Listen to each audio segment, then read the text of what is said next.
Dan perkembangan terkini Pilpres di Amerika selengkapnya akan dilaporkan oleh jurnalis VOA Virginia Gunawan di Los Angeles, California. Halo Virgi, bisa disampaikan bagaimana kondisi TPS di tempat Anda berada saat ini? Kabarnya sudah resmi ditutup semua ya TPS-nya? Ya, Topan dan pemirsa RTV, saat ini saya berada di depan Staples Center. Kalau misalnya Anda kenal, ini adalah kandang bagi LA Lakers.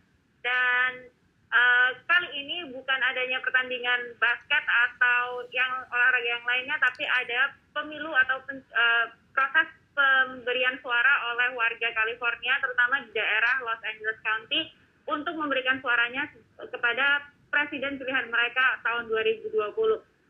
Kita sekitar 12 menit yang lalu TPS di belakang saya ini tutup dan tidak lagi menerima pemilih yang ingin memberikan suaranya. Tapi memang antisipasi untuk jumlah pemilih yang membludak pada hari terakhir ini sangat kurang ya, karena memang dengan dibukanya pemilihan awal yang sudah dilakukan sebelumnya 11 hari terakhir, Staples Center memang jadi tempat atau TPS bagi para pemilih yang ingin memberikan suaranya terlebih dahulu. Selain itu juga seperti dari yang sudah disampaikan bahwa ada mail-in ballot atau surat suara yang dikirimkan lewat pos dan dikembalikan langsung ke Staples Center atau bisa juga dikirimkan lewat pos.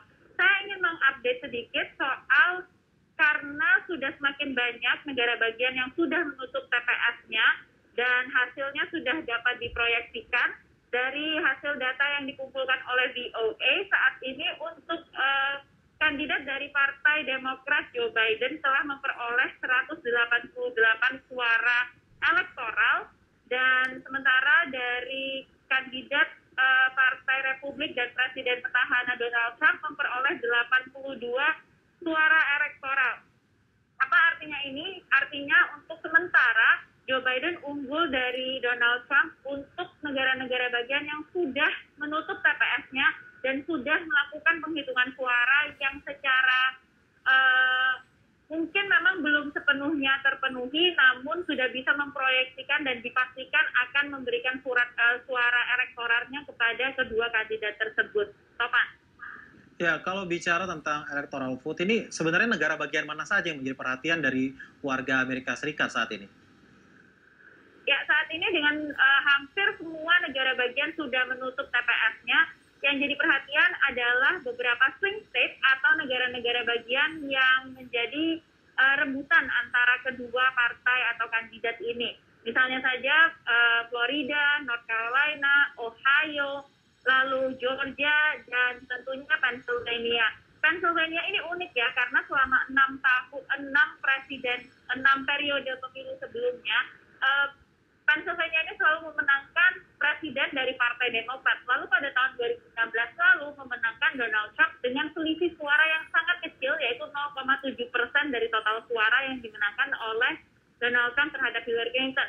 Nah, sistem electoral college tadi itu di Amerika Serikat untuk memenangkan, untuk jadi presiden di Amerika Serikat, kandidat harus memperoleh 270 suara elektoral. Nah, untuk memenangkan itu, ia hanya cukup memenangkan sedikit saja suara dari suara populer dan kandidat akan memperoleh semua dari suara elektoral di negara bagian tersebut. Nah, pemetaan seperti inilah yang membuat cara atau demokrasi atau pemilihan presiden di Amerika Serikat itu cukup unik dan tidak bisa langsung dilihat serta-merta dengan hanya melihat jumlah suara yang diberikan oleh warganya kepada kandidat tertentu, namun harus melihat peta Amerika secara menyeluruh untuk menentukan suara elektoral diserahkan kepada kandidatnya mana. Topan.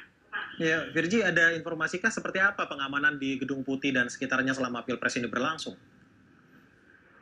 Ya, untuk di daerah Gedung Putih memang pengamanan dilakukan cukup ketat, terutama di daerah BLM atau Black Lives Matter Plaza, di mana di situ memang ada beberapa barikade yang didirikan, lalu beberapa protes juga dilakukan oleh warga di sekitar White House. Dari pantauan yang disampaikan oleh rekan-rekan kami di VOA di Washington DC menyatakan bahwa memang pengamanan dilakukan cukup ketat, terutama juga terhadap toko-toko di daerah tersebut untuk mengantisipasi penjarahan dan perusakan yang bisa dilakukan oleh oknum-oknum yang mungkin melakukan kekerasan di daerah tersebut. Saya ingin berbicara sedikit soal Los Angeles. Di kawasan yang sama, di daerah tempat saya berdiri saat ini, tadi ada beberapa kerumunan massa yang sempat diamankan oleh polisi karena melakukan kegiatan berkumpul di depan TPS. Saat ini memang sudah lumayan reda, namun kita masih bisa melihat beberapa aparat keamanan terus berdatangan.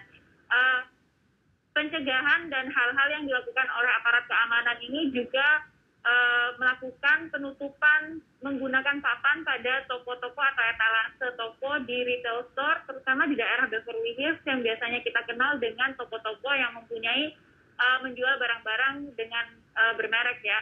Jadi memang keamanannya cukup dijaga dan diantisipasi, namun pengamanan yang super ketat belum terlihat. Polisi tidak berjaga di setiap persimpangan jalan, tapi bisa dirasakan bahwa memang ada pengamanan yang dilakukan lebih dibandingkan dari hari-hari biasanya. Topan. Baik, terima kasih Virginia Gunawan yang sudah melaporkan dari Los Angeles, Amerika.